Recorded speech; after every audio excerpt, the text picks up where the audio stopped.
کیا آپ نے کبھی سوچا کہ کسی کو گھر بلایا جائے اور پھر اسے زندہ آگ لگا دی جائے؟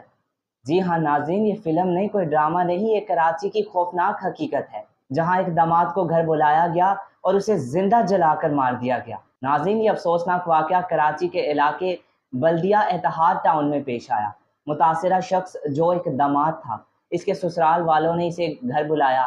کہا جا رہا ہے کہ پہلے ماحول جو تھا وہ معمولی تھا، پھر اچانک ایک تلخ جھگڑا شروع ہوا اور پھر پیٹرول چھڑکا گیا اور آگ لگا دی گئی۔ جی ہاں ناظرین، اسے زندہ جلا دیا گیا اور یہ سب اس کے اپنے رشتہ داروں نے کیا۔ ناظرین، جب تک اسے اسپتال پہنچایا گیا اس کے جسم کا 80% حصہ جل چکا تھا۔ چند گھنٹے تک وہ زندگی کی جنگ لڑتا رہا، لیکن آخر کار وہ زخموں کی تاب نہ لا سکا اور اس دنیا سے رخصت ہو گیا۔ یہ کیوں ہوا؟ کیا وجہ تھی؟ اب سوال یہ ہے کہ آخر ایسی نفرت کیوں؟ کیا کوئی خاندانی جھگڑا تھا یا پیچھے چھپا ہے کوئی اور راز؟ ناظرین، پولیس نے تحقیقات کا آغاز کر دیا ہے اور جو کچھ رشتہ داروں کو بھی گرفتار کیا گیا ہے، لیکن ابھی جو ہے وہ سچ پورا باہر نہیں آیا۔